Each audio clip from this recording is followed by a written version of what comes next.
Olá, pessoal. Boa tarde. Tudo bem? Meu nome é Eric Cosa e nós estamos iniciando agora mais um web seminário da IC Academy, voltado para os profissionais da indústria da construção civil. Bom, nosso assunto hoje é ESG em compras, né? Vamos falar um pouco das estratégias sustentáveis e eficientes para a gestão de suprimentos na construção civil. Esse é um assunto muito novo ainda.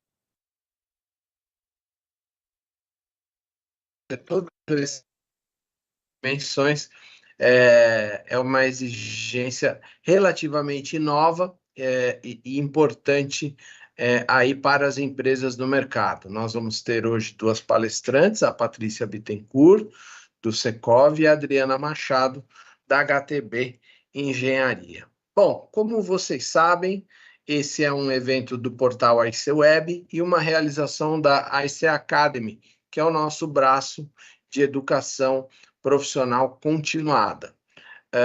Eu queria agradecer a Promaflex, que patrocina esse evento e nos dá a oportunidade de compartilhar um conteúdo técnico e de gestão de alta qualidade para a nossa audiência.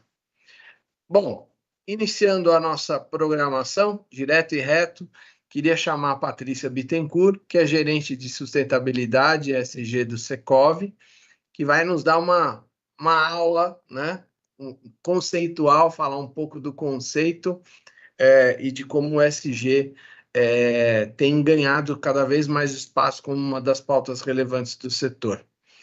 Como vai, Patrícia? Tudo bem? Tudo bem, Eric? Estamos aí. Muito obrigado pelo convite, agradecer a IC Web aí pelo convite, pela oportunidade da gente estar compartilhando aí esse assunto tão importante e relevante para nossa empresa, para as nossas empresas da construção aí. Maravilha, nós é que agradecemos pela sua participação. Eu vou fechar minha câmera e o meu áudio, mas estou aqui, qualquer coisa é só me chamar e você já pode compartilhar aí a tua apresentação. Deixa eu botar aqui no modo apresentação. Maravilha.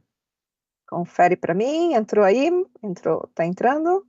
Pronto. Já estou vendo sua tela, pronto, agora sim no modo apresentação. Boa palestra, Patrícia. Obrigada, Eric. Até já, então, tchau, tchau. Diga. Então, pessoal, já comecei.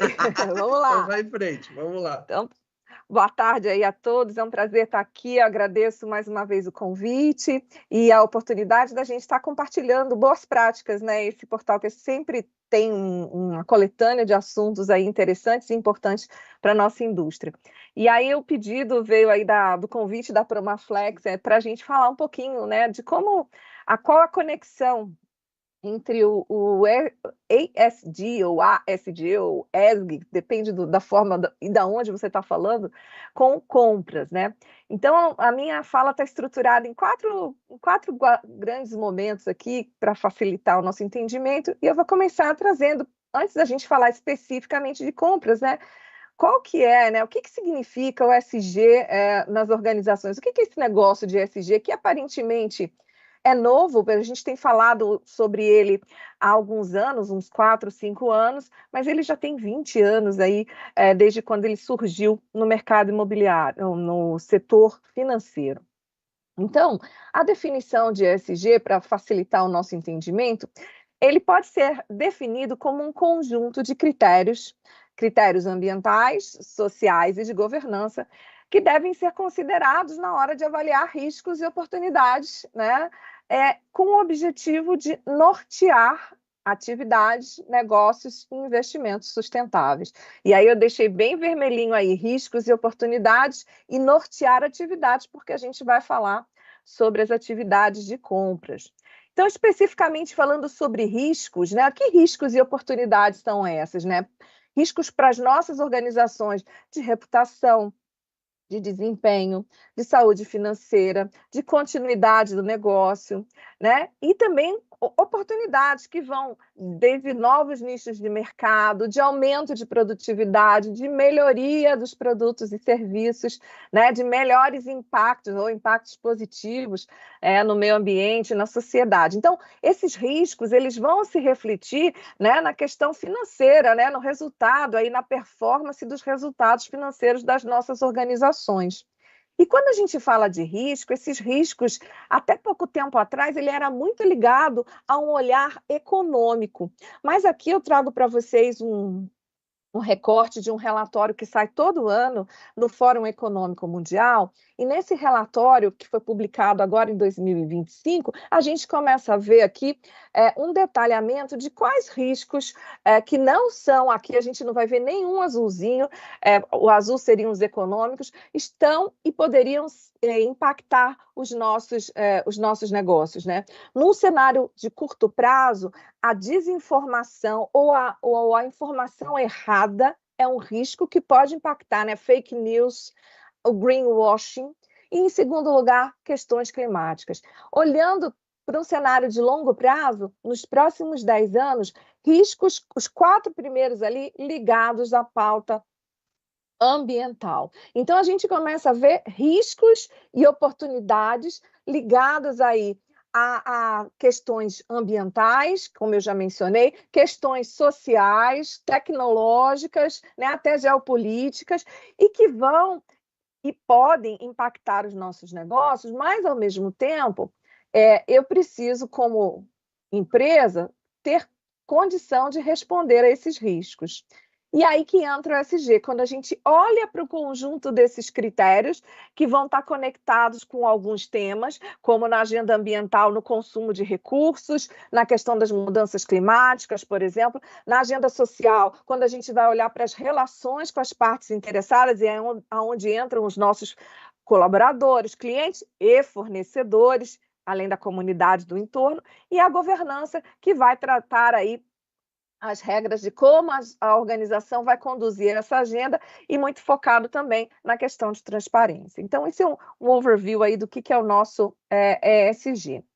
Olhando especificamente para a questão de compras, né, e depois na construção civil, quando a gente para pensar por que o ESG seria relevante para a atividade de compras, eu começo olhando para a questão de risco, né? A gente falou lá que o ESG vai ajudar a gente a olhar para os riscos e oportunidades, e quando eu trago um olhar de risco, eu posso estender isso para a minha cadeia de suprimento.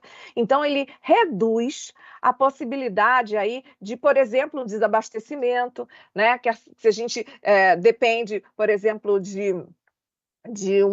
eu tive em Manaus recentemente, e lá a gente via bem fácil, né, porque a matéria-prima chegava para as indústrias via os rios, e no final do ano passado eles estavam com um nível baixo, e isso estava demorando muito mais tempo para chegar. Então, a gente vai ver desde de uma disponibilidade de abastecimento até olhar para questões específicas, né, relacionadas a práticas socioambientais, que, se por acaso não estiverem adequadas, pode sobrar também para a gente como contratante.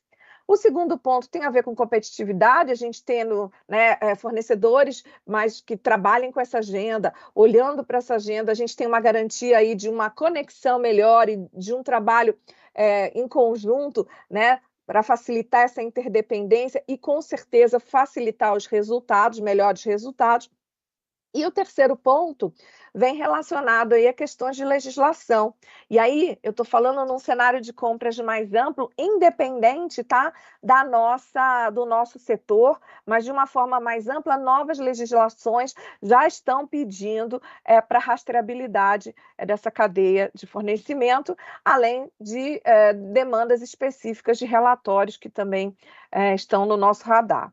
Então, olhando algumas notícias que saíram aí na mídia, o que a gente tem visto, né? Por exemplo, aqui, ó, trabalhadores chineses são resgatados, isso foi uma notícia no final do ano, em situação análoga à escravidão em obra de construção de montadora de carros na Bahia. E quando a gente vai olhar essa notícia, qual é o nome que aparece aqui, né? Não foi nesse caso, mas no decorrer da notícia, é o nome da montadora de carros, né? O nome da construtora, ele até é um pouco menos, fica em menor evidência. Então, o contratante é o responsável, né, por uma situação como é o corresponsável por uma situação como essa. E aqui do meu lado direito, uma outra notícia que saiu no início do ano passado, onde a União Europeia passa a exigir aí dos seus fornecedores um controle, né, um controle socioambiental, né, da cadeia de fornecedores. E isso chega no Brasil à medida que, se a gente está trabalhando ou está exportando ou está usando algum bem que vem lá de fora, isso tem uma conexão relacionada. Então, independente de setor ou não, a gente está com um radar muito forte para essas questões de compras, né, dentro da agenda ESG. E quando a gente traz para a construção civil, a gente vai começar a fazer algumas conexões, e uma delas é o impacto da construção no clima, né? Esse clima doido aí que a gente está aqui com quase 36 graus aqui em São Paulo hoje, né? E não, isso tem sido recorrente, essas ondas de calor, por exemplo. Então, assim, as nossas edificações, elas colaboram diretamente com essas mudanças climáticas, a partir do momento que a gente é responsável por emissões que ficam nesse ambiente construído. E quando a gente vai falar desse perfil de emissões, a gente vai ver que a decisão da compra, a escolha do fornecedor tem um papel importante para colaborar com essa estratégia, né? Com essa estratégia de colaborar com a mitigação das mudanças climáticas. Então, alguns dados mais específicos aqui, mais detalhados, quando a gente olha para o ambiente onde a gente vive, para as cidades, o ambiente construído, esses dados são internacionais, o nosso perfil é um pouco diferente, mas serve para a nossa referência. As emissões de gases do efeito estufa, aquela camada de gases que fica no entorno da Terra e que está segurando esta nossa temperatura, essa camada de gases vem 42% das edificações, sendo que 15% é na fase de construção propriamente dita e 27% na fase de uso. Então, quando a gente olha aqui esses 15% divididos em construção de edificações e construção de a parte de infraestrutura. Então, a gente tem uma colaboração com essas emissões, e quando a gente vai olhar qual é o perfil dessas emissões, de onde vêm essas emissões, a gente está vendo aqui que a grande maioria vem do material de construção que nós utilizamos, né? Concreto, aço, alumínio, e aí entra a escolha desses materiais, né? Então, a cadeia de suprimentos é responsável por parte desse impacto, tornando aí o nosso tema urgente e estratégico. Então, agora eu fazendo essa conexão entre a nossa decisão de compra, né, vem aí a nossa possibilidade de mitigação desses impactos, especificamente nas questões ambientais aí, climáticas. Quando a gente vai falar agora, então, assim, sobre qual seriam as possibilidades ou as estratégias, que é até a proposta do nosso seminário, né? Quais seriam as estratégias para compras sustentáveis? E aí eu trouxe aqui separadinho pelos aspectos ambientais, sociais e de governança, algumas possibilidades para a gente refletir e avaliar dentro do nosso processo de trabalho. Então, eu começo falando que a decisão de compra, ela nasce na concepção do projeto. Então, quando eu estou pensando em ter compras mais sustentáveis, eu preciso pensar nisso na concepção do meu projeto, né? Então, a gente já coloca o olhar da sustentabilidade antes do desenho propriamente dito, né? E aí, nesse processo, a gente vai buscar opções aí, como, por exemplo, soluções baseadas na natureza e o projeto já orientado para o baixo carbono, né?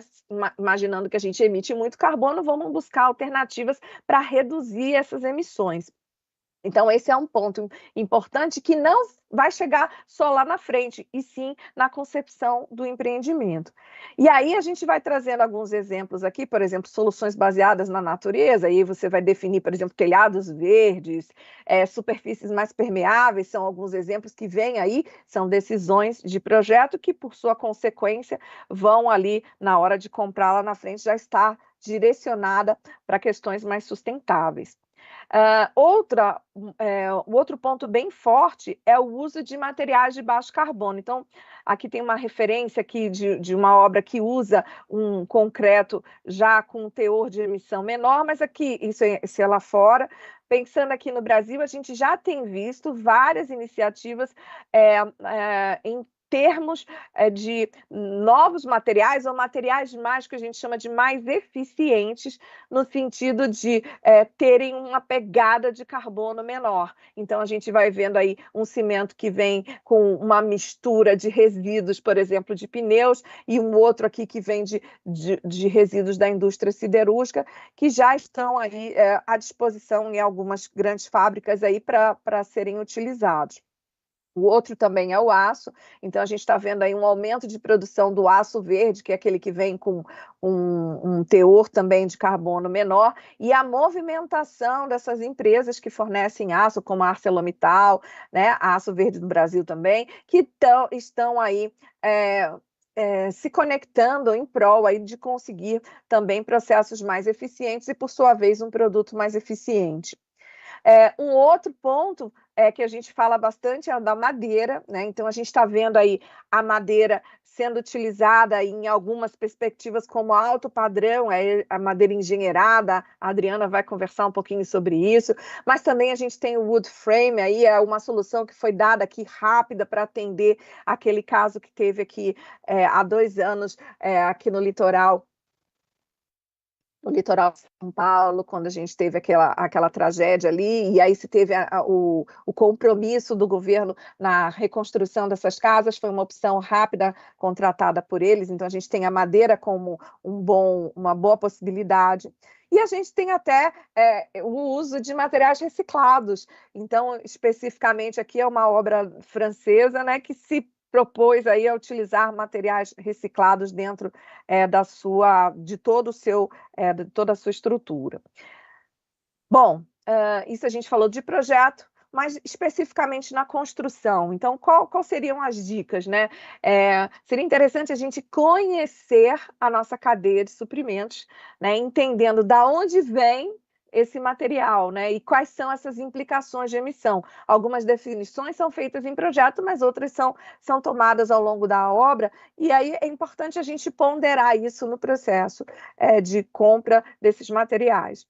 O outro ponto tem a ver com as estruturas de trabalho, entendendo a questão dos resíduos, né? A gente poder reaproveitar esses resíduos, dar a destinação adequada, isso também tem a ver com o processo de escolha dos fornecedores, de contratação dos serviços que estão sendo prestados. E, por fim, a gente traz ainda uma derivada da questão de resíduos, é o olhar para aqueles fabricantes que estão comprometidos com a economia circular e que ofereçam a opção de logística reversa aí, de embalagens ou outras questões relacionadas a esses produtos.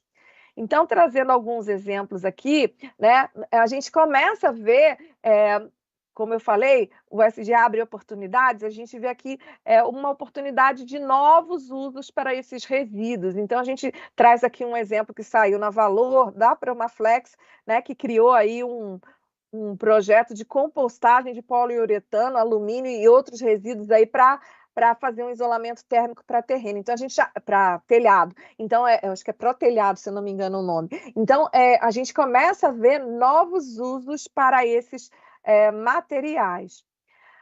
Um outro exemplo aqui, que é bem interessante, isso aqui eu conheci com o pessoal lá de Salvador, foi uma empresa que utiliza o isopor, né, que é o poliesterano ali, eles vão pegar o isopor que a gente achava que não servia para nada, e eles criaram aí um produto, uma massa plástica para ajudar na impermeabilização de lajes e pisos.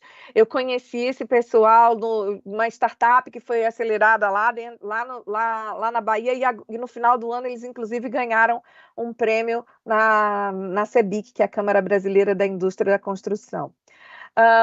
Outra possibilidade também é a gente buscar parceiros que já pensem na logística reversa, e aí a gente vê também a questão da Promaflex aí, que oferece aí mantas e filmes para proteção das superfícies nas obras. Eles oferecem, além do produto deles, eles oferecem uma solução de logística reversa com uma parceria aí com uma empresa especializada, e ele disponibiliza, por exemplo, esses big bags aí para que se faça o descarte, e aí a empresa passa lá recolhendo, e isso vai virar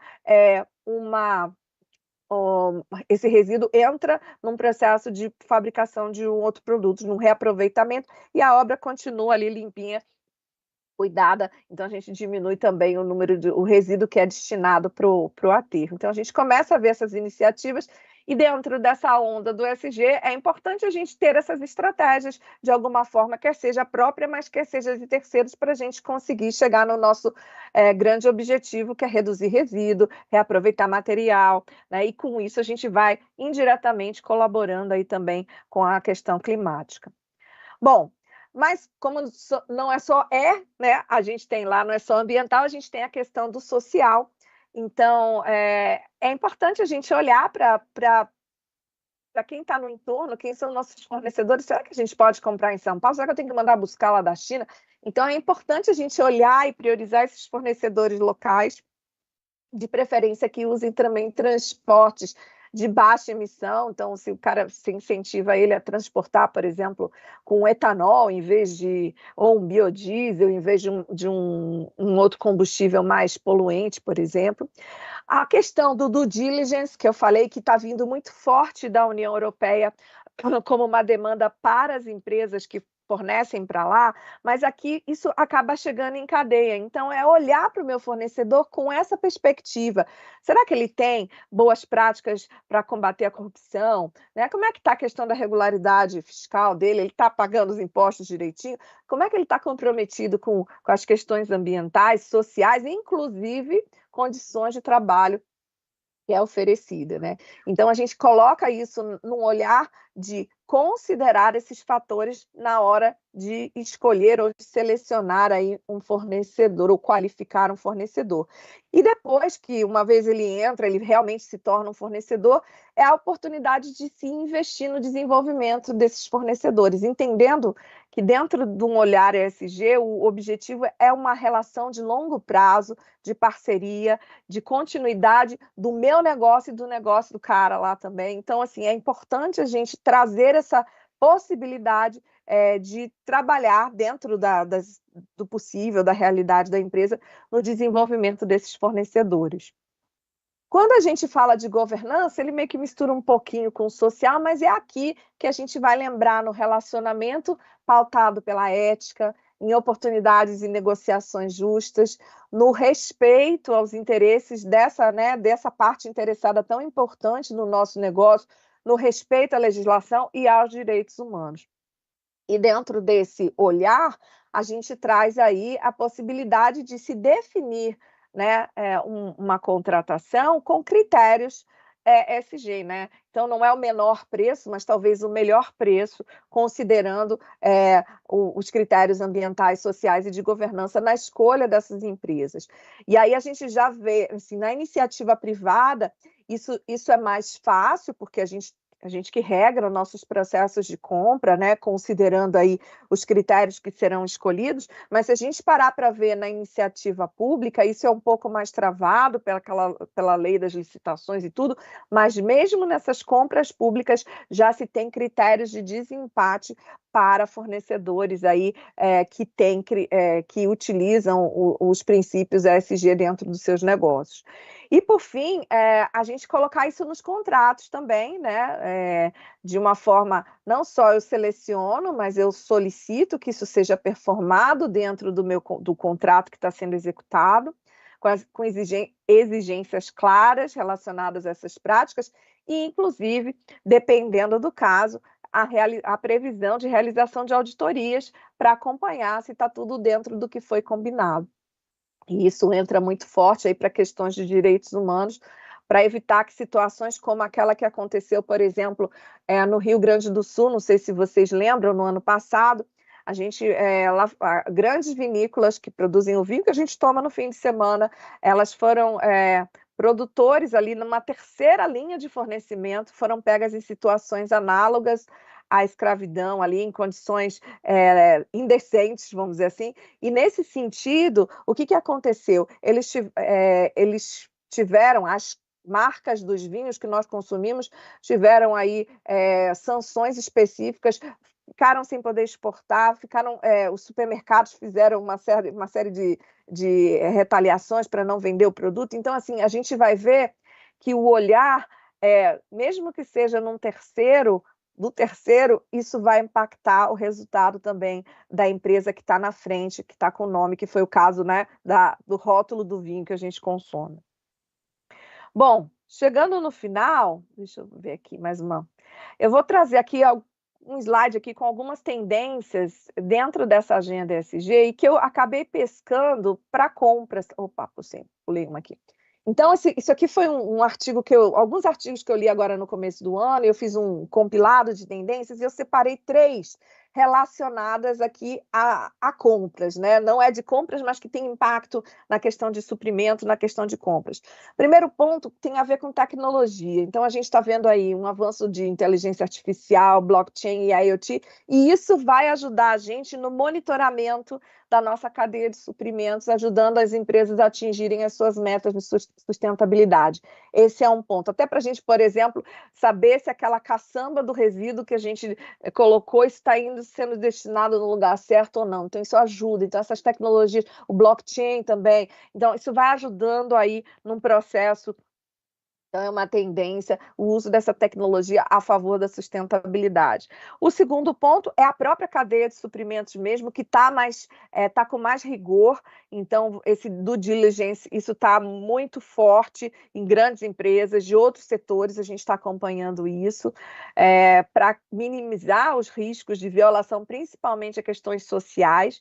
E aqui, quando a gente olha para o Brasil, a gente começa a enxergar uma regulação que vai bater na porta das nossas empresas, como, por exemplo, a questão da taxonomia sustentável. Essa taxonomia é uma iniciativa do nosso governo federal, isso é uma classificação do que é uma atividade sustentável, a construção civil está lá dentro. Então, isso está ainda em processo de consulta pública, mas isso, uma vez estando publicado, pode e vai impactar as nossas organizações. Então, é um ponto bem específico, principalmente para quem capta recursos de investidores. E o outro ponto tem a ver com o mercado regulado de carbono, que foi aprovado e sancionado no final do ano passado, e as empresas, dependendo do volume de emissões, elas vão se enquadrar dentro de uma regulação que ainda está sendo construída. Então, são tendências de regulações que estão chegando e que, de alguma forma, mesmo que indiretamente, elas podem impactar os nossos negócios. E aí, chegando no final, a gente entende, né, que o ESG ele vem ajudar a gente, né, a nortear nossas atividades, porque ele vai melhorar risco, vai, de alguma forma, cuidar da nossa reputação, né, para a gente não perder essa reputação numa falha de um terceiro, por exemplo. Redução de custo, quando a gente otimiza os processos, fortalecer as relações com as partes interessadas e nos ajuda a estar preparados, porque vem aí de regulação. E aí, vale lembrar que todo esse processo é novo, mas as mudanças já estão acontecendo. Pode ser mais novo para algumas empresas, mas empresas de capital aberto, por exemplo, do nosso setor, já são obrigadas a reportar, já são obrigadas a uma série de exigências. E o que a gente está vendo? Que o mundo está mudando, então a mudança climática está aí, não é mais uma hipótese, né, é uma realidade. Mudanças demográficas, mudanças tecnológicas, a questão geopolítica também. Então, isso vai refletir no nosso setor. Então, o nosso setor também está mudando. A questão da descarbonização é um desafio, né? Como é que a gente diminui as emissões, né? Essas regulações estão vindo aí para... E os investidores também estão de olho dentro desses parâmetros de baixo carbono. E o espaço do fornecedor também está mudando. Esses critérios estão entrando aí como um diferencial, além de toda a questão tecnológica de digitalização e rastreabilidade que vem associada à agenda. Aí eu falei, né, da tecnologia, mas não falei do BIM, mas entra aí também um processo BIM relacionado. E, para terminar, eu deixo essa frase, né, entendendo que o nosso futuro, né, não é uma possibilidade distante, ele já está sendo construído, o futuro sustentável, e as escolhas ESG, né, pelas escolhas ESG que fazemos agora. Então, com isso, eu termino a minha fala. Agradeço. Disponibilizo para vocês, o Secov, ele tem um guia, a gente lançou isso no ano passado, fica à disposição aí, é gratuito lá no nosso site. Se não conseguirem pegar pelo QR Code, entra lá, procura Espaço ESG, e eu agradeço e devolvo a palavra para o Eric. Eric, é com você. Patrícia, parabéns pela apresentação. É isso mesmo, tem que ter esse senso de urgência, né? A gente já passou daquela época onde os efeitos, né, da ação humana, vão causar problemas daqui a... Não, tá na nossa janela, tá na nossa porta o problema, né? Tá no calor que a gente sente, na enchente no final do dia, no frio, enfim, em outros países, exagerado, enfim, né, nos extremos, né? Então, acho que foi bem importante aí a tua apresentação. Joia, obrigada. Fico aí depois à disposição. Até daqui a pouco na sessão de perguntas e respostas. A gente já retorna contigo. Mas vamos lá, dando sequência aqui ao nosso evento. Nós vamos ter a segunda palestra do dia com a Adriana Machado, que é superintendente de desenvolvimento de negócios e Head ESG da HTB Engenharia e Construção, uma empresa bastante tradicional aí do nosso mercado e que vai compartilhar conosco um pouco da experiência da HTB com esse tema de ESG em compras. Adriana, por favor, pode abrir a sua câmera e microfone, tudo bem? Oi, boa tarde a todos. Muito obrigada mais uma vez pelo convite. Parabéns também pela Patrícia, pela apresentação, agora a gente vai dar uma continuidade com o lado prático, né, daquilo que a gente tem aqui dentro da HTB, tá? Então, maravilha. Eu vou passar aqui um pouquinho para vocês. Vou fechar minha câmera e o microfone, Adriana. A gente se vê daqui a pouquinho na sessão de perguntas e respostas junto com a Patrícia. Até já. Tá bom, muito obrigada, viu? Que eu vou apresentar para vocês um pouquinho do lado prático e daquilo que a gente está acostumado aqui na HTB. Então, vou complementar um pouco daquilo que já foi apresentado pela Patrícia, mostrando mostrando a possibilidade que é, né? Então, a nossa apresentação, ela vai começar apresentando um pouco da HTB, para quem ainda não conhece, falando um pouco da nossa jornada ESG na HTB. Como a Patrícia falou, não é uma coisa distante, é uma realidade, a gente precisa, e alguns cases nas compras sustentáveis. Então, a HTB. A HTB ela é formada pelo grupo, a HTB, a construtora Tedesco e a HTB Fit, que estão há mais de 50 anos, 58 anos no Brasil, prestando serviço com excelência em engenharia e construção. Tá? Eu vou apresentar alguns números, como, por exemplo, nós já temos mais de 1.000 projetos aqui no Brasil entregues. Hoje, a nossa carteira está aproximadamente de 5,3 bi de reais. Temos como colaboradores aproximadamente 1.500 colaboradores internos, fora os 4.500 que são as gerações de empregos que a gente gera durante as nossas execuções de obra.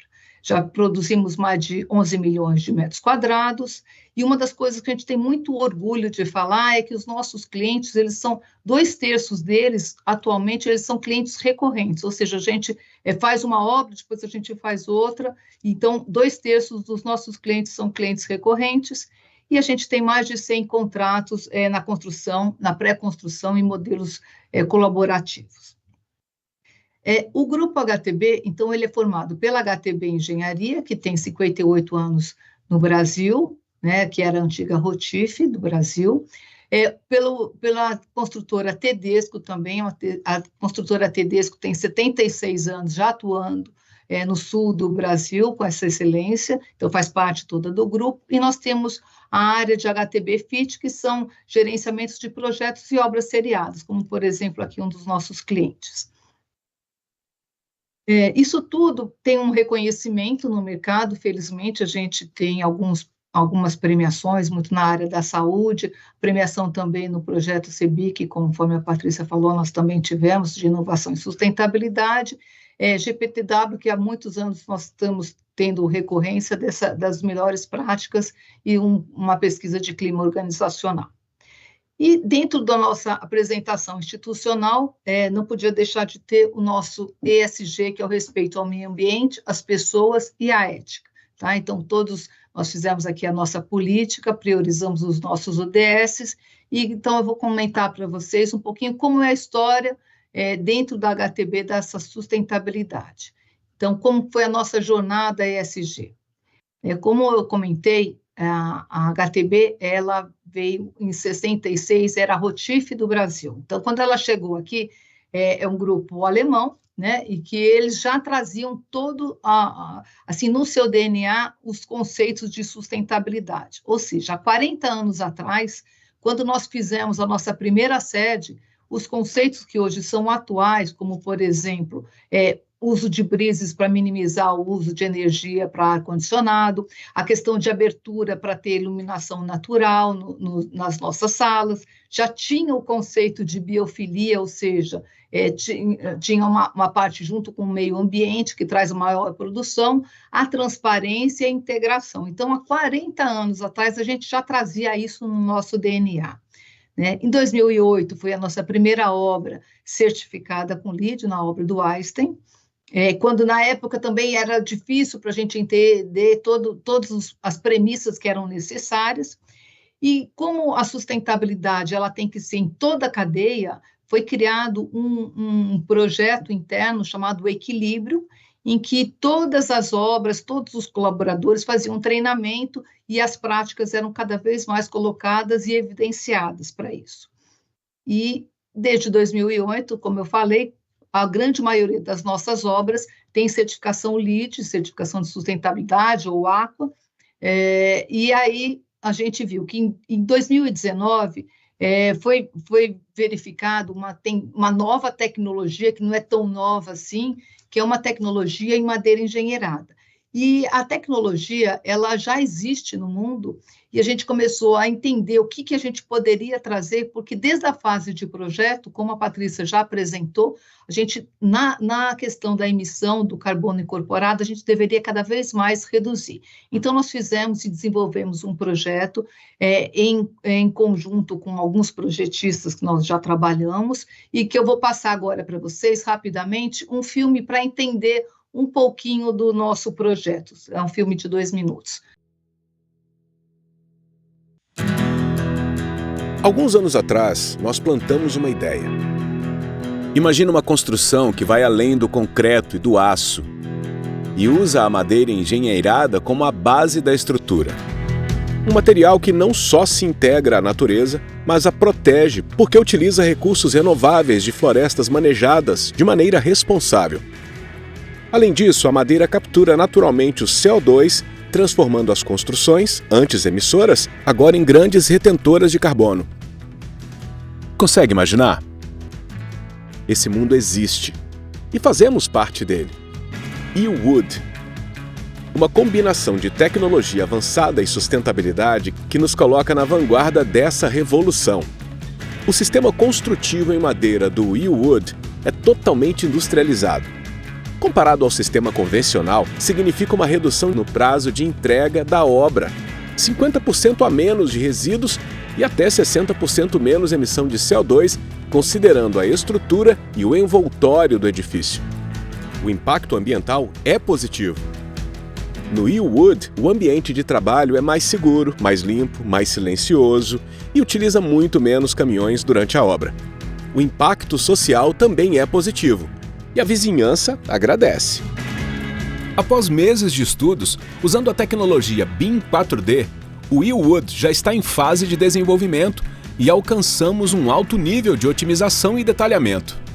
A pré-fabricação garante rapidez e controle absoluto sobre cada detalhe da construção, otimizando custos e prazos, minimizando desperdícios e adicionando eficiência, precisão e previsibilidade como outros benefícios da madeira. O sistema modular e flexível do Willwood permite que cada construção seja única, moderna, versátil e escalável. É a estrutura perfeita para empresas e empreendedores com uma visão de futuro sob novas perspectivas. Inspirador, não acha? Muito se fala em sustentabilidade. Chegou a hora de construí-la.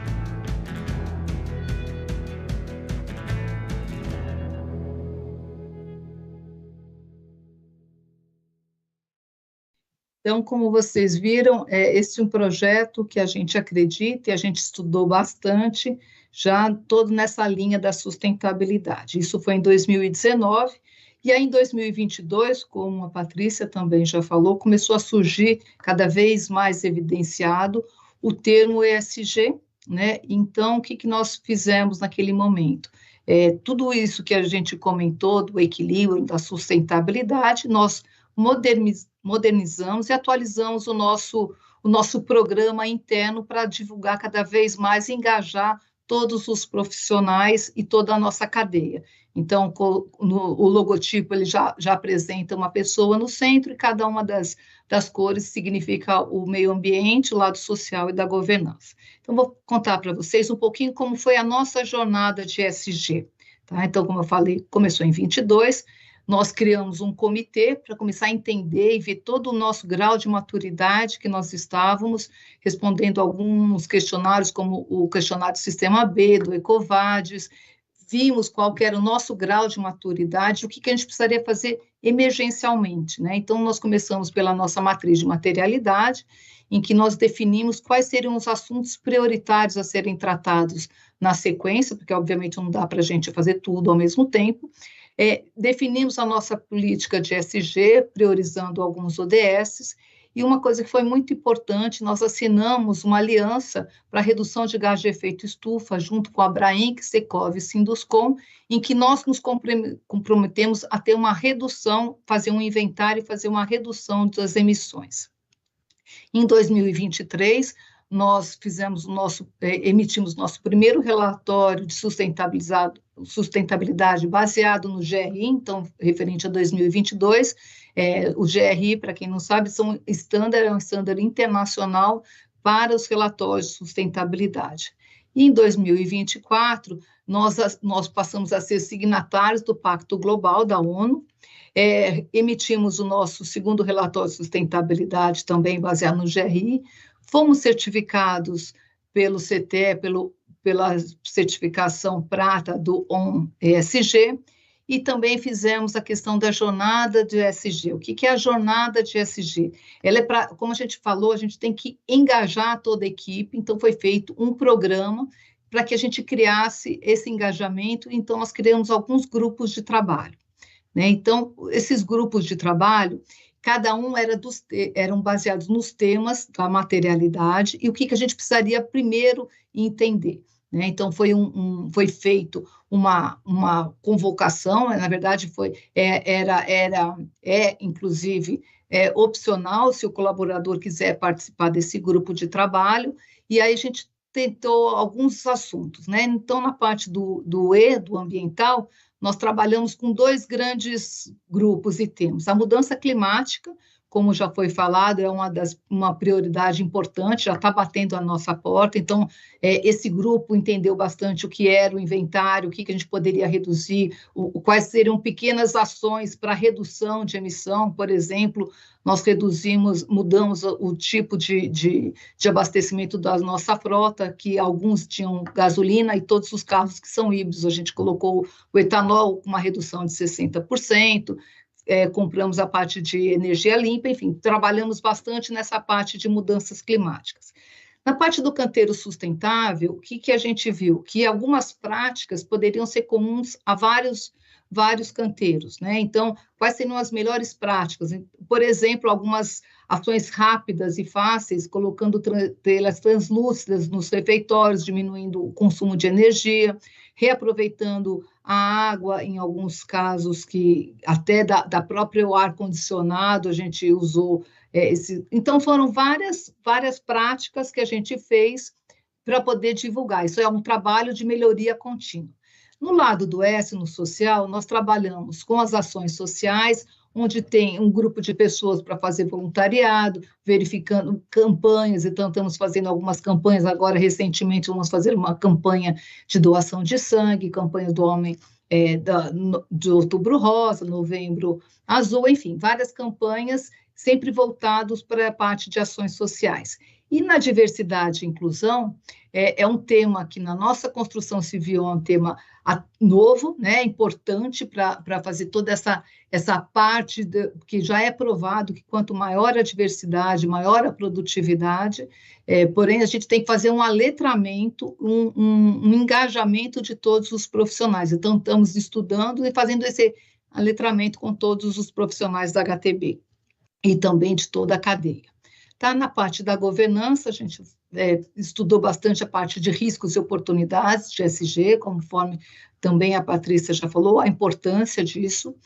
No grupo de inovação de ESG, a gente já estamos usando alguns indicadores, usando a inteligência artificial, e que é importante para que a gente possa identificar, a partir de algumas tecnologias e plataformas com startups que tem no mercado, algumas identificações que possam nos ajudar.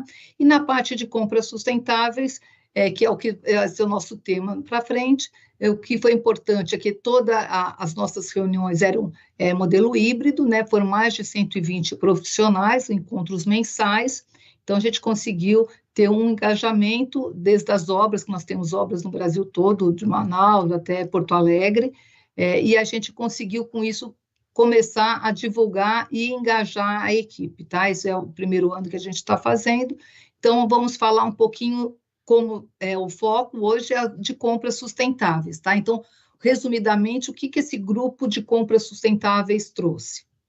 Né? Então, qual que era o principal objetivo de compras? É definir quais seriam as diretrizes para que façam parte das nossas estratégias de compras e contratações de forma constante. Então, isso para sendo sempre divulgado. Uma das primeiras demandas que nós percebemos que a gente deveria fazer seria a política de compras sustentáveis. Tá? A gente tinha como meta sempre a compra mais sustentável possível, mas não existia uma política ainda implantada. Então, foi desenvolvida e foi aprovada quais eram os principais tópicos dessa política de compras sustentáveis.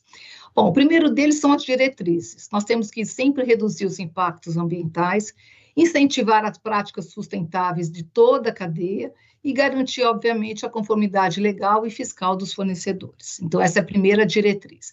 Depois, quais seriam os critérios? A gente tem que exigir uma aderência no nosso código de conduta, porque, inclusive, para homologar e avaliar os fornecedores, não somente como o preço, como a Patrícia também falou, mas no valor baseado no ESG e realizar também algumas auditorias. A parte de responsabilidade, a equipe de compras tem que implantar e monitorar essa política de ESG, porque não adianta só a gente colocar, a gente tem que monitorar como está sendo colocado e as demandas das nossas aquisições. E o canal de ética, que é um espaço para relato de preocupações. Então, assim, a gente já tem um canal de ética implantado e ele é focado para a parte dos nossos fornecedores. Né?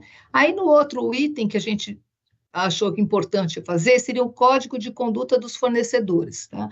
O Código de Conduta geral já está implementado na HTB há muito tempo, nós já temos o código, já temos o canal seguro, mas não existia um código específico e otimizado para os fornecedores. Então, nós fizemos esse código, e quais são os principais tópicos no código? Primeiro, obviamente, a ética e integridade dos fornecedores e seus colaboradores, questão de direitos humanos e de trabalho, conforme também já foi falado, essa questão de direitos humanos é muito, muito importante, que além de tudo tem uma questão aí de imagem, reputação e tudo mais. Nós somos uma empresa de origem alemã, nosso acionista é alemão, e já existe uma lei importantíssima para que sejam assumidos e toda a cadeia tem que implementar, né? A sustentabilidade e o meio ambiente, a segurança da informação, que também é super importante para a gente,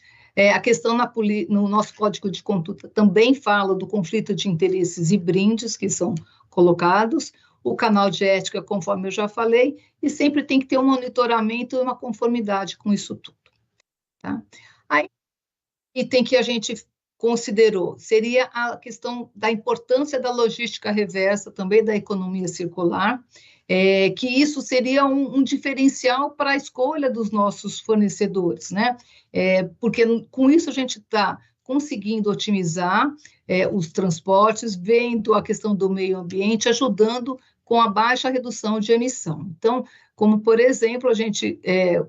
como que a logística reversa, acho que todos já sabem, mas de qualquer maneira é bom reiterar que a indústria, ela faz toda a distribuição, passa por varejo e depois ela vai e coleta o que sobrou de embalagem ou alguns restos de drywall, de pallet.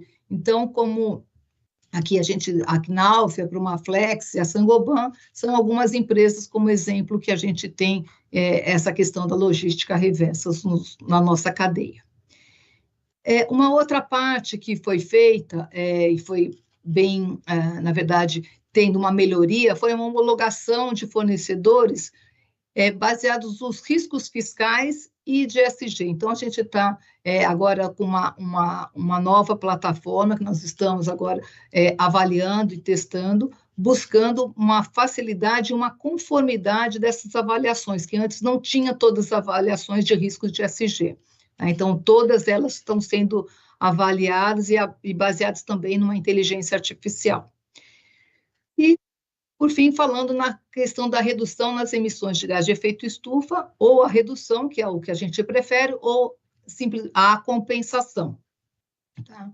Então, falando nessa parte de descarbonização do ambiente construído, também reiterando um pouco daquilo que já foi apresentado pela Patrícia, segundo a McKinsey, a gente tem 2 tipos de carbono, né? A categoria que a gente tem que ter uma redução de emissões, a gente pode ter responsabilidade nossa em alguns dos casos. Então, podemos descarbonizar processos, tem a melhoria no local, podemos otimizar o projeto, que é o caso, por exemplo, do Wood, alguns outros tipos de pré-fabricado, e também a substituição de materiais. Agora, na categoria de redução de emissões operacionais, nós temos a questão de ambiente, o aquecimento de água, os eletrodomésticos, quanto maior a eficiência, menor a emissão, e a parte de iluminação.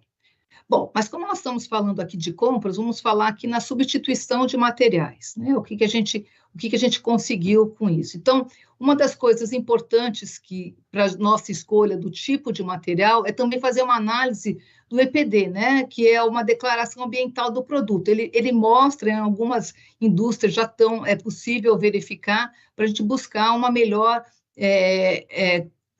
declaração do ambiental, então com uma menor emissão de carbono para cada um dos produtos a serem escolhidos. A questão, como já foi falado também, o cimento, concreto e aço com menor pegada de carbono, que já existe bastante no mercado, os sistemas fotovoltaicos integrados, a pré-fabricação e industrialização. Então, às vezes, quando a gente vai fazer uma aquisição, a gente nem sempre olha o custo, a gente busca também uma pré-fabricação, que com isso a gente tem uma redução de resíduos, uma redução de emissão, a parte também de construção de sistemas híbridos, como eu já falei, da madeira e do concreto. Então, assim, são alguns itens que nós temos que nos preocupar na parte da aquisição. E aí, não é simplesmente, a gente busca sempre a melhoria, né? Então, sempre uma melhoria contínua. Então, eu vou dar um exemplo para vocês de um case que nós já tivemos aqui na HTB, em que nós fomos contratar um movimento de terra. Então, assim, obviamente, a gente fez uma concorrência, foram avaliados vários fornecedores, mas um grande diferencial, e por isso foi o motivo da nossa contratação, foi a preocupação que eles têm com o ESG, com a parte do meio ambiente e do social e da governança. Então, nós escolhemos, baseado principalmente foi um critério de decisão, a preocupação que eles têm com o meio ambiente. Então, o movimento de terra, como vocês sabem, o movimento de terra causa muita emissão para o carbono, para o meio ambiente, E aí, dentro do que nós escolhemos, esse fornecedor, ele é possível ele fazer uma medição de toda a emissão do inventário do carbono. Então, eles viram, por exemplo, na data de ontem, rapidamente a gente já sabe que durante todos os serviços, isso muda diariamente, foram emitidos 52 toneladas de carbono pelo movimento de caminhões. Então, essas 52 toneladas, elas já foram neutralizadas com uma emissão de AREC, que uma certificação para que possa ser feita a neutralização. E com isso, no final, eles apresentam para a gente um certificado com toda essa neutralização. E isso, para a gente falar se é muito, se é pouco, o que significa essas 50 toneladas de carbono, a gente tem alguns números, tá? Aproximadamente 1.200 árvores plantadas durante 10 anos, ou equivalente a 214 mil quilômetros de um carro comum a gasolina emitiria, dando como se fosse 5 voltas na Terra. Enfim, são vários impactos que a gente consegue fazendo essa neutralização. É baseado também no GHG Protocol e, além da parte do meio ambiente, a gente tem o lado social. Eles apresentaram que eles têm um impacto social com todos os motoristas e as suas famílias. Eles conseguem ter um benefício, neste caso, no dia de ontem, 126 famílias foram impactadas, porque eles fazem uma profissionalização dos motoristas terceirizados, né? Então, eles têm muitos benefícios que eles fornecem e eles acabam impactando famílias com isso tudo. E, por último, como não poderia, seriam o rastreamento das viagens em tempo real. Então, tudo isso, na data de ontem, deu aproximadamente 60 mil quilômetros percorridos. Então, este foi um case que a gente quis trazer para vocês, do que a gente escolheu, baseado principalmente na questão de ESG, e comprovadamente a gente tem essas reduções. Bom, para a gente concluir, então, quais são o que nós consideramos importante na tomada de decisão estratégica para cada uma das nossas contratações? Obviamente, primeiro, a capacidade técnica do fornecedor, né, para verificar as experiências, as certificações, a competência que eles têm. Depois, avaliar a gestão de risco, os riscos inerentes em toda a cadeia de valor da categoria de compras e contratações, conforme a gente já falou anteriormente. A experiência e o histórico, analisar o desempenho nas últimas obras, se for algum outro fornecedor que já trabalha conosco. A conformidade legal e regulatória, isso tudo dentro do G da governança, né? A capacidade financeira do colaborador. O desempenho, que antigamente a gente só poderia ver a parte financeira, hoje a gente vê todos os temas ligados ao ESG mais relevante para a empresa. E, para finalizar, todas as práticas de ESG, conforme a gente mostrou anteriormente. Então, essas ações, essas iniciativas, elas são valorizadas dentro da nossa cadeia de valor, e isso ajuda muito na questão do engajamento. Então, o que eu queria passar para vocês hoje é isso. Estou à disposição para alguma dúvida, o que vocês precisarem, tá bom? Muito obrigada mais uma vez pelo convite, pela oportunidade de aprender e de passar um pouquinho da nossa experiência. Obrigada. Muito obrigado, Adriana, parabéns pela apresentação, né? Um case muito bacana, com diversos exemplos, né? Exatamente o que a gente imaginava mesmo, depois da parte mais conceitual, né? Da Patrícia. Bom, vamos iniciar então a nossa sessão de perguntas e respostas. Durante a apresentação da Patrícia e da Adriana, a gente colocou no chat o link, né, para vocês encaminharem as questões. Estou colocando na tela aqui o QR Code também para vocês acessarem e enviarem, mas a gente já tem algumas questões que foram enviadas para nós e que eu queria compartilhar com vocês algumas perguntas que já chegaram, né? Vamos combinar o seguinte, Patrícia e Adriana, eu vou colocar as questões, elas não foram nominadas para vocês, então quem quiser já começa respondendo, complementa, enfim, super informal, tá? Primeira pergunta do Amarildo Marzola, de uma assessoria chamada ATM. Ele faz uma pergunta assim: como trabalhar a sustentabilidade sem o apoio governamental, né? Como ele cita, por exemplo, como a redução de impostos, né? Ou a utilizar inteligência artificial na automação dos ambientes e também nas energias renováveis, né? O que poderia ser feito nesse sentido, né? Mais institucional, para fomentar o ESG nas empresas? Como é que vocês veem isso? Quem começa? Eu posso começar. Embora a gente... Excelente pergunta, né? Porque a gente está vivendo exatamente isso agora, né? A gente está com uma COP que vai acontecer no Brasil no final do ano, e a gente está vendo diversas iniciativas do governo federal olhando para questões de sustentabilidade no setor econômico. Então, trazendo parâmetros para o que é aquilo que eu falei de taxonomia, o que é uma atividade sustentável. E a gente já vem discutindo como setor, como Secov, a gente já vem discutindo isso com os governantes para ver, né, como que a gente pode converter, sair de uma obrigação e virar um incentivo. Então, desde de você ter uma possibilidade, por exemplo, como Salvador tem o IPTU verde, né? Eu morei muitos anos lá, eu conheço, que incentiva você ter práticas sustentáveis e tem um benefício tanto de outorga, tanto para quem vai utilizar a coisa. Então, a gente já está vendo um processo de amadurecimento. Aqui em São Paulo a gente ainda não tem, mas eu não me espantaria se em breve, até porque a gente tem uma previsão de regulamentação de um artigo na nossa legislação que trata exatamente desse tipo de incentivo. Então, assim, por um lado, a gente está vendo isso acompanhando, né, isso crescendo, mas por outro, como empresa, eu acho que claro que faz sentido a gente ter incentivos, mas também faz sentido entender o nosso papel como empresa na sociedade e como é que a gente pode contribuir, né? Então, assim, não precisava ficar esperando um incentivo, mas tudo bem, qualquer incentivo ajuda. É isso. Adriana, você quer complementar? Só complementando exatamente isso tudo que a Patrícia já falou, existem também alguns incentivos de instituições financeiras que já começam a perceber a necessidade, a importância, incentivando com reduções de taxas de juros. Então, isso é o primeiro movimento, né, que a gente começa a ver, complementando tudo isso, mas é como a Patrícia falou, nós temos também que ter a nossa... É importantíssimo a nossa consciência a respeito da importância que nós temos com esse tema. Legal. Uma pergunta do Cristóvão França Silva, também ampla, né? Ele é da GSN Reformas e Construções. O Brasil está preparado ou focado para atender a Agenda 2030? Lembrando que a Agenda 2030 é um acordo global, envolve mais de 190 países, né? Relacionado às questões de sustentabilidade no mundo.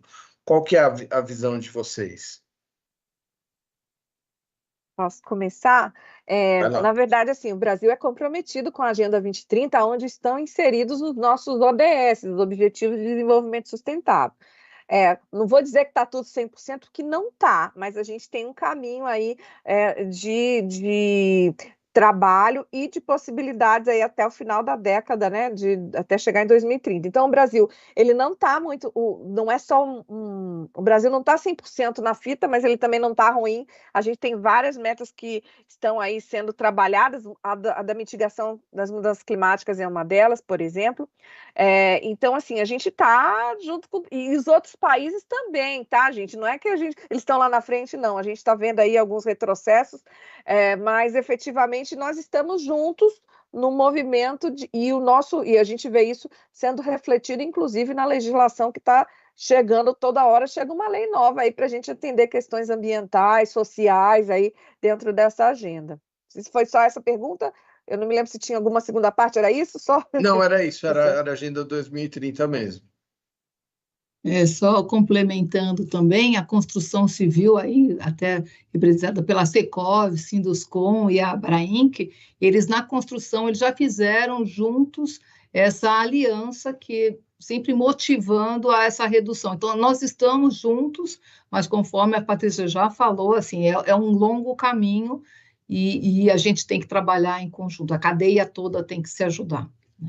Me permita complementar, que é o seguinte, a gente precisa entender essa relação. O compromisso com a Agenda 2030, de uma forma mais ampla, é de país.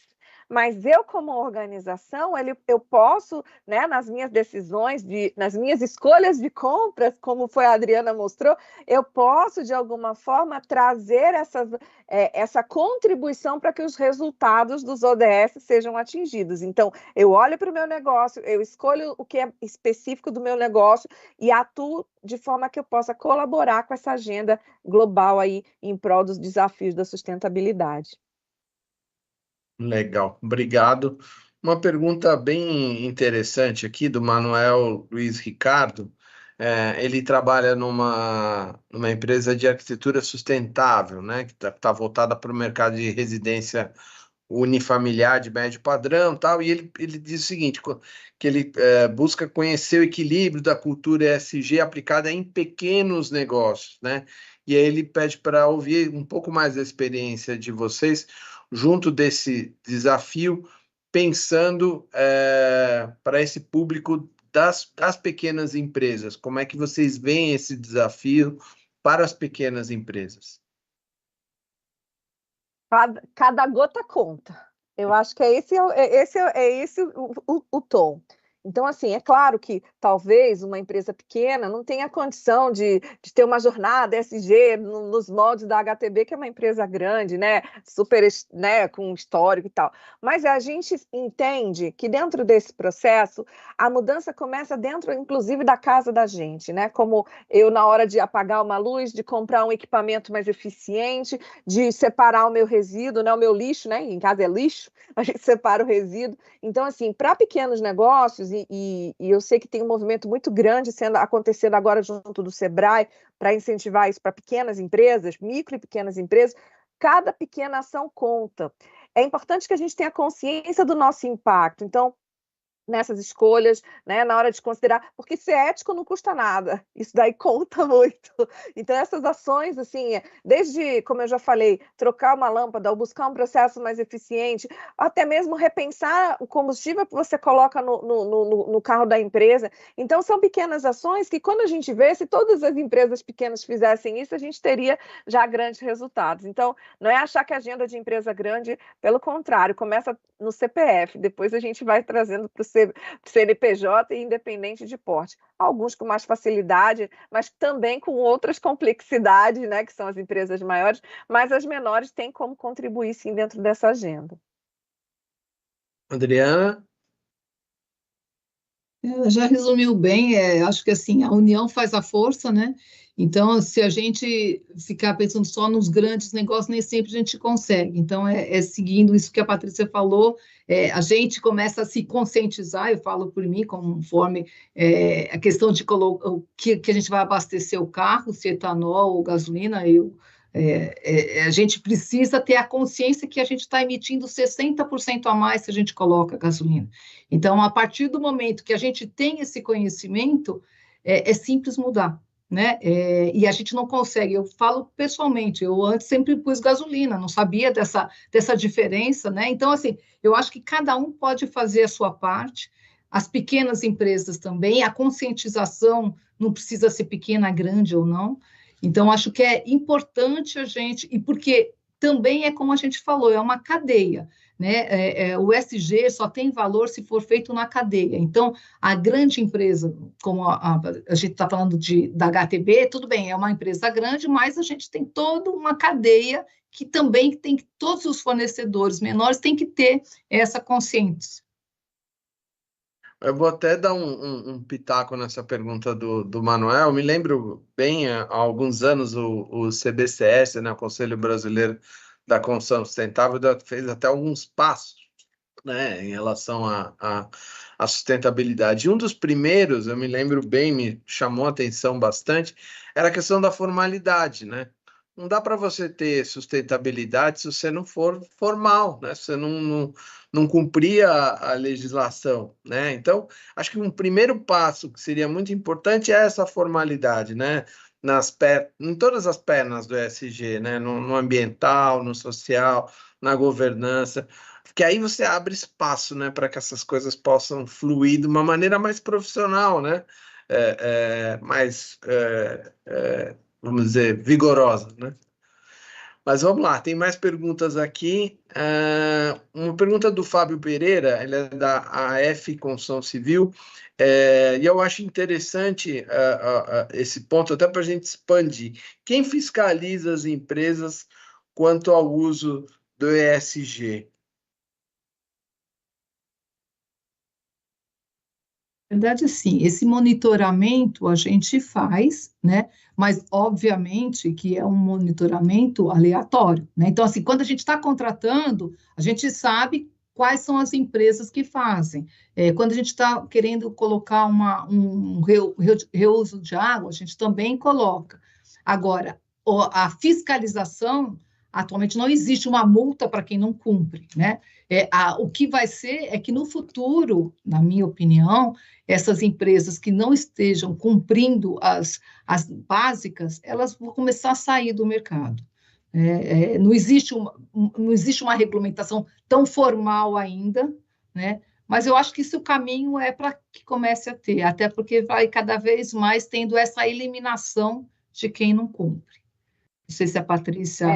E aí a gente pega o gancho, por exemplo, as empresas de capital aberto, elas já têm suas obrigações de bolsa lá, junto da CVM, de reportar algumas informações relacionadas a riscos ESG, materialidade, isso está lá, já previsto desde o ano passado. A partir do ano que vem, essas empresas vão precisar entregar relatórios, que são padrões aí que foram estabelecidos, então a gente começa a ver chegando por cima, né? Então, na verdade, uma vez que você tem ali, de alguma forma, uma regulação que exige uma informação, não é uma fiscalização, mas você está se expondo com aquela informação e pode ter aí uma avaliação, uma verificação por trás. E isso vai, como a Adriana comentou, vai descendo, né? Porque se eu tenho que fazer isso, eu tenho que garantir que o meu terceiro também faça. Claro que não vai ser o mesmo relatório, mas as exigências. Então, não tem realmente hoje uma fiscalização, mas essa regulação já existe para empresas de capital aberto, por exemplo. Muito bom. Uma pergunta do Isaac Wesley Ramos, Isal Schafts. Ele pergunta o quanto é importante que o fornecedor possua certificações em consonância com processos sustentáveis. Eu até aproveito para perguntar para vocês, expandindo um pouco a pergunta dele, não só para os fornecedores, como é que vocês veem essa questão da certificação? Por que eu pergunto isso? Eu acho que é uma iniciativa sempre muito importante, mas o Brasil é especialista em criar uma burocracia que às vezes não serve para nada, ela vira um fim em si. Não estou dizendo que as certificações ambientais, pelo amor de Deus, sejam isso, mas como explorar de forma bastante positiva a certificação, como é que vocês veem isso?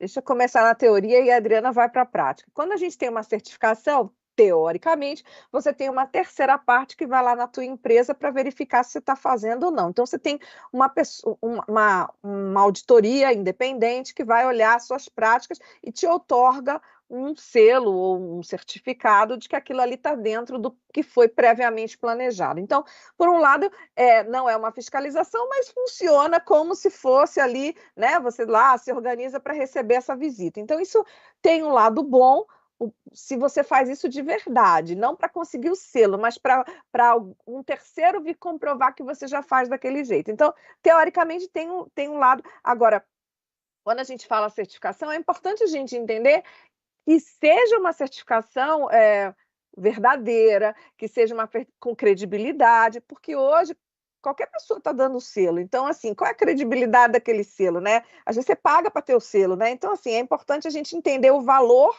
que vem atribuído a essa certificação. Então, é um processo, se feito da forma correta, ele traz valor até para a gente como contratante. Tenho lá alguém que já olhou primeiro para mim e eu consigo, de alguma forma, usar isso, facilitar o meu processo de seleção como um parâmetro sendo adotado. Mas aí isso é teoria, né, Adriana? E na prática, como é que vai? Na verdade, é um pouco isso, né? Não são todos que a gente consegue, obviamente, a certificação, nem é exigido tudo isso, porque nós estamos começando, conforme a gente falou, na cadeia. Mas existem algumas certificações, como a Patrícia já falou, que são necessárias. Então, é uma documentação, uma legalização de um aterro. São algumas documentações que são certificações também, não são certificações de ESG, até porque está muito recente, mas que a gente tem que ter essa credibilidade naquilo que a gente está fazendo. Né? Então, a certificação maior é aquela que a gente está vendo, obviamente, né? Mas quando tem uma terceira parte para nos dar esse apoio e ter essa garantia, é o que nos ajuda. E lembrando que isso, como também a Patrícia já falou, as empresas de capital aberto já têm. Então, a cadeia toda precisa ter. Né? Não, agora, a nossa construção civil é uma área realmente, não é uma área fácil, porque a gente tem desde as grandes indústrias com várias certificações, até empresas menores de prestação de serviço, que aí não tem ainda a possibilidade de apresentar uma certificação. Adriana, Patrícia, a gente está estourado aí no nosso tempo, a gente tem mais algumas perguntas, a gente encaminha posteriormente para vocês, né? Infelizmente não conseguimos responder todas, mas eu queria agradecer demais a apresentação de vocês, a gentileza de compartilhar esse conhecimento que vocês demonstraram e partilharam aí conosco. Muito obrigado. Nós que agradecemos aí a oportunidade, né? E foi muito bom participar aqui com vocês. Muito obrigada. Muito bom. Obrigado, gente. Eu vou... Viu? Também agradeço aqui. Fala, Patrícia. Não, deixa eu deixar um recado aqui, né? E falar assim, que a gente está junto para crescer, né, nessa jornada, que é uma coisa nova, o setor está aprendendo, e não vale achar que só porque eu sou pequena, que eu estou atrasado, não. Tem muita gente, e o interessante é a gente poder ir junto nessa jornada de caminhar junto, né? A Adriana está num projeto nosso, e eu convido vocês a entrarem lá no site do Secov, conhecerem os nossos projetos, que é justamente para apoiar as empresas aí que ainda estão entrando nessa agenda. Muito bom. Então, me despeço aqui da Adriana e da Patrícia, agradecendo novamente pela participação, mas eu tenho mais alguns recados aqui para dar para os nossos participantes.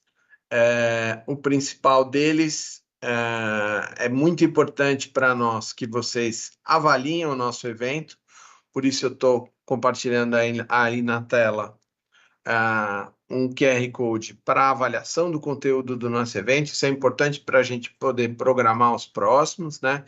E pensar sempre em eventos que contribuam para a formação dos profissionais da construção civil, da arquitetura, da engenharia civil. Então, quem puder mirar a câmera no QR Code que tiver na tela e avaliar o conteúdo do evento, a gente agradece bastante.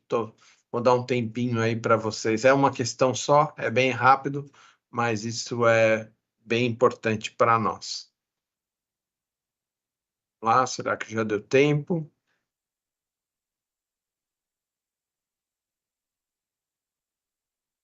Legal, pessoal. E quem puder também, esse conteúdo vai estar disponível, né, no portal ICWeb, também no YouTube. É possível avaliar depois. Vamos lá. Esse evento está gerando um certificado. Para baixar esse certificado, o QR Code está aí na tela, à disposição de vocês para a geração desse certificado. Afinal, estamos aí, dia de semana, né? Horário de trabalho, fazendo reciclagem profissional. Vale a pena ter esse certificado conosco. Então, basta aí mirar a câmera do celular no QR Code e emitir esse certificado.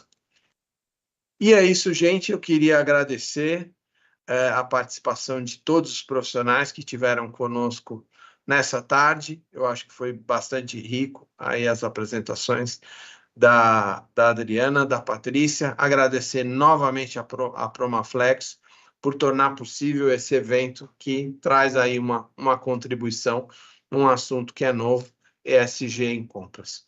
Muito obrigado, pessoal, e até a próxima. Até logo. Tchau, tchau.